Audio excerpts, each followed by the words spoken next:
Alright guys, just a video on how I find little bits of, maybe it's like considering it a scalping strategy of sorts, but it works as follows.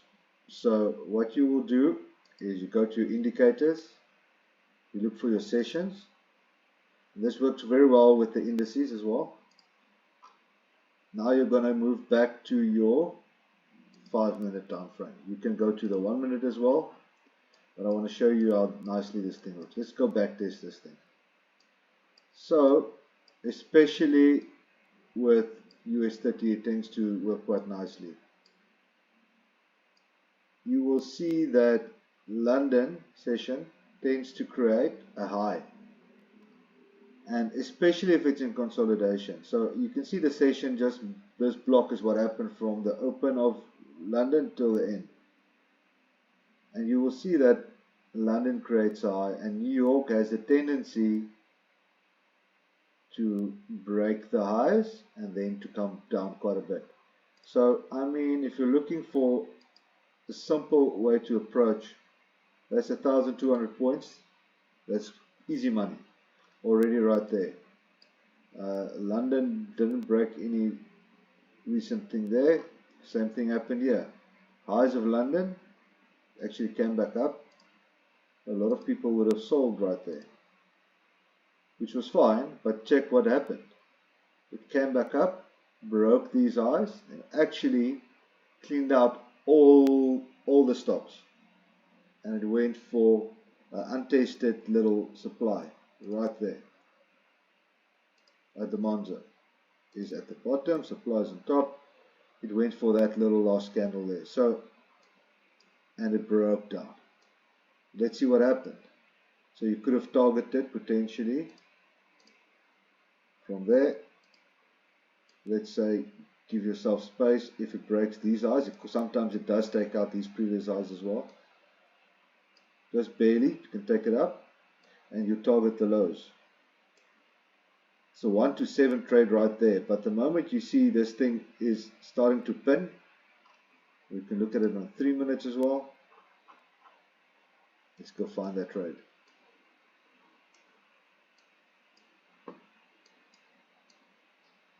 If you see it starting to come back up, you can just close your trade. But I mean, there it's almost 2,000 points.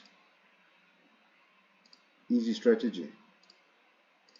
So now you know it likes to do that. Here it did the same thing. Broke the highs of London, swooped down. So we know there's a bit of a support level here, or demand level that it tends to supply. So here it broke past that, it just liquidated these lows, shot back up, liquidated the highs. Now we swept everything off. Now the price can continue. Started coming down, pushed back up to fetch orders, and here's a perfect of my M patterns. I'll actually, on the smaller time frame, it's very potent. So make a little bit of an M. Now, if you see that pattern of that M, you know it's likely going to come back up and retest it. So just on that, we can see a huge liquidity zone sitting right there. And as you can see, price came back up and tapped into that multiple times. So they pushed the price up and rejected. It came back up again and rejected. Came up even a third time to fetch more. And it started melting. So here we caught 3,000 points. I mean, when you're done with this trade, you get out, you close it, you look away. But then we know this is now support level that turned to resistance. So what happened? It came back up again to this level. This is the broken level, so you can always highlight these levels. London cleared out the liquidity of the Tokyo and Sydney highs, and then the New York session just came back up and Again, all of these guys were getting in sells early. It took out instantly. And I mean, on that first drop, 2,000, almost 3,000 points again. So it came back up again for retest of this, because this entire move was an imbalance. And it dropped for another 3,000 points.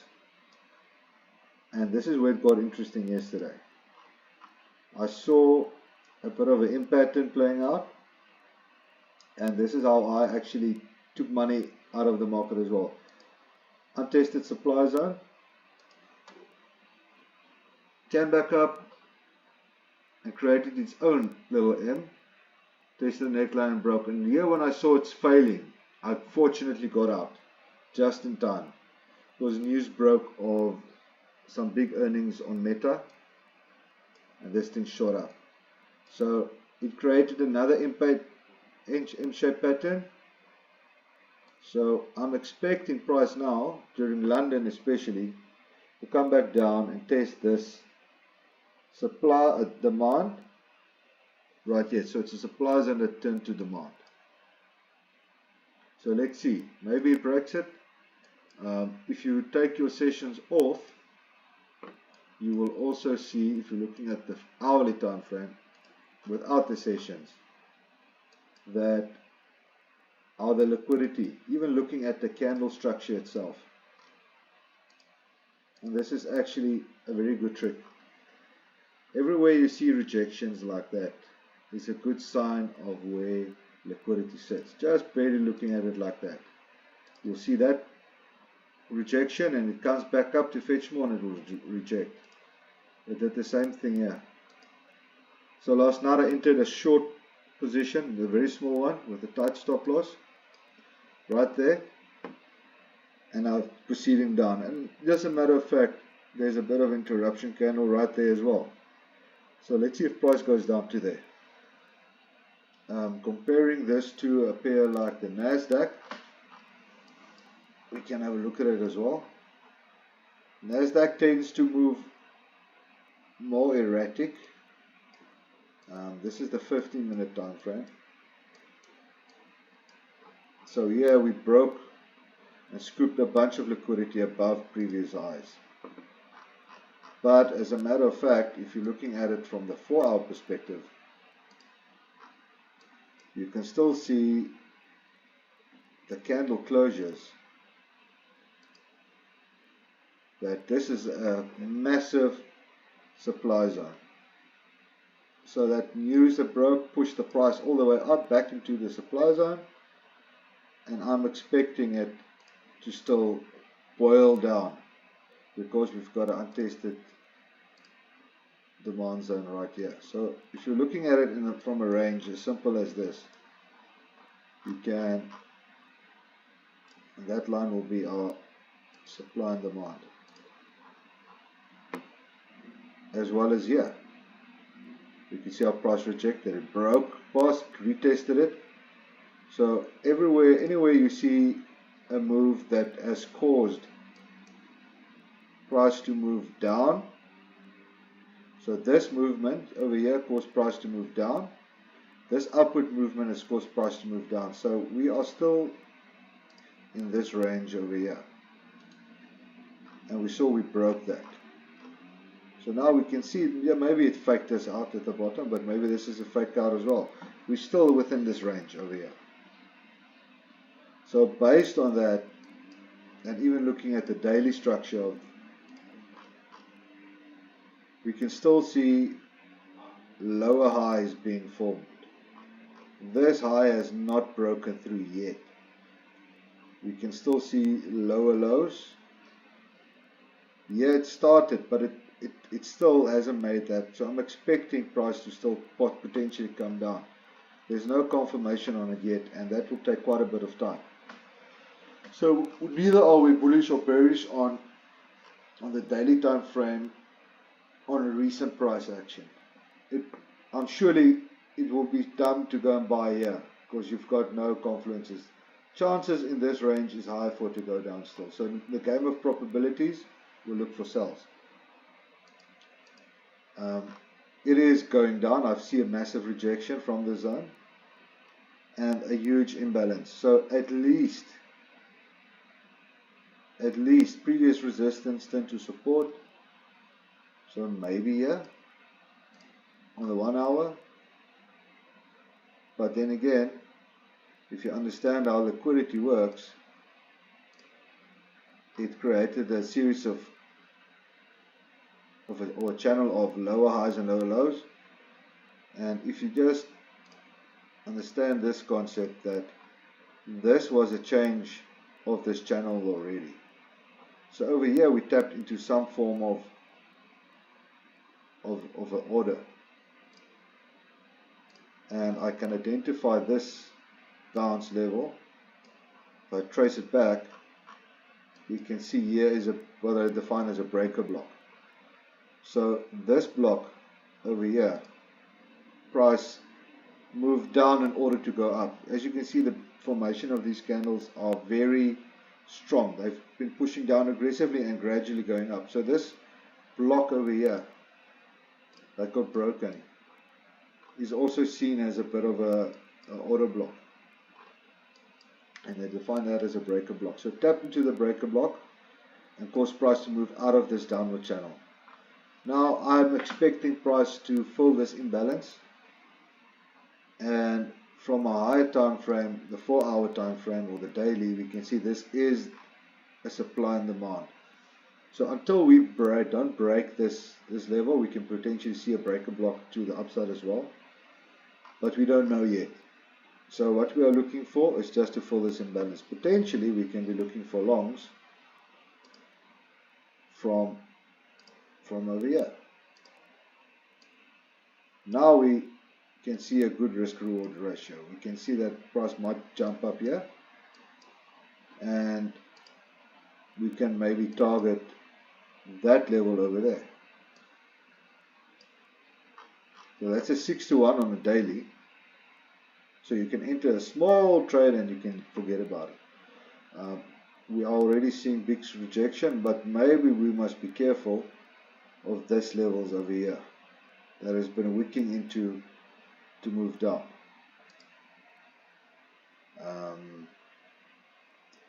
But let's see, the 4-hour does look very strong for it to continue down.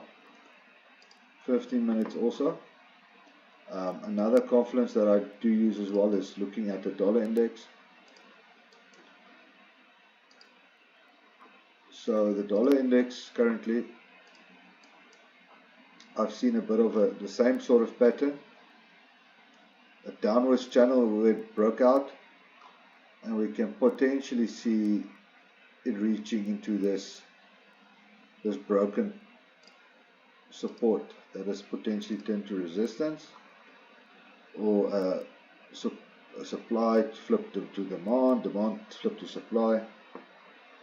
And let's see if price can go up to there. If the dollar index goes up, the probabilities of anything else, the Nasdaq, the gold prices, everything like that is there for it to, if this goes up, all of these other ones will go down.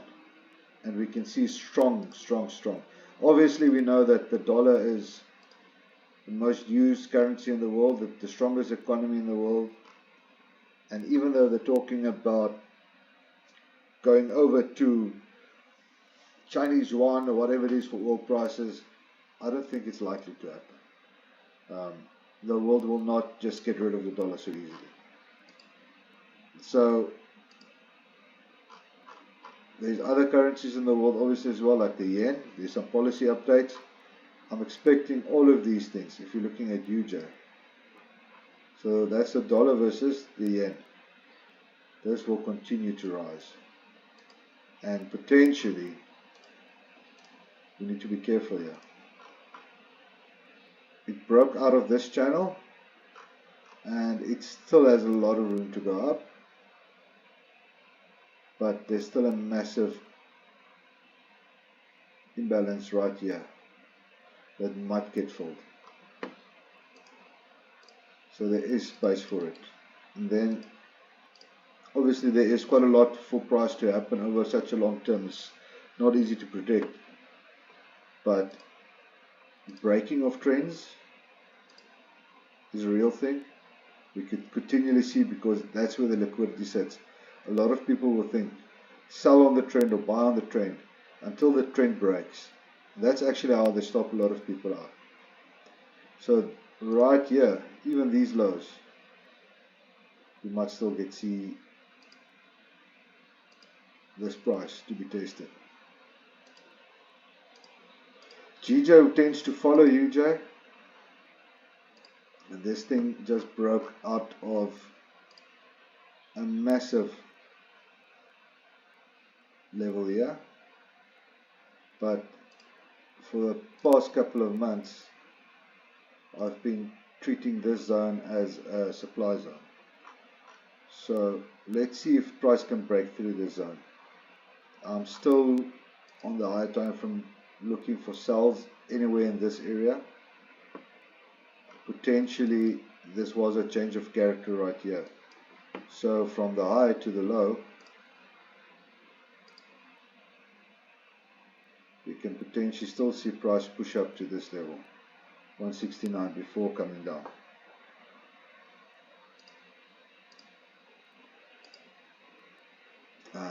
Obviously, if the dollar index is looking so strong, we can expect gold prices to fall through. A lot of people will say gold is going to break all-time highs. Well, newsflash, this was the price that happened during the war, Russia-Ukraine war. This was a previous price 3 years ago. I don't know what was the reason for that, but the same principle happened. It just breaks trends to fetch liquidity, and it fetched sells and it dropped massively. So let's see what happens this time. Broke a trend, fetched liquidity. It's another trend for it to break, and potentially this level is untested. There's at least a supply zone, like a demand zone, right there. So there's a break there. So if we were looking at supply and demand, demand on the high time frame sits right on top. Supply sits right on top and demand sits here at the bottom. The question is, will we see prices come back down all this way with the dollar starting to break out? It's hard to predict what will happen over the bigger time frame, but it's a potentially possible scenario there. Euro USD breaking out of trend just like gold. I'm aiming for that level.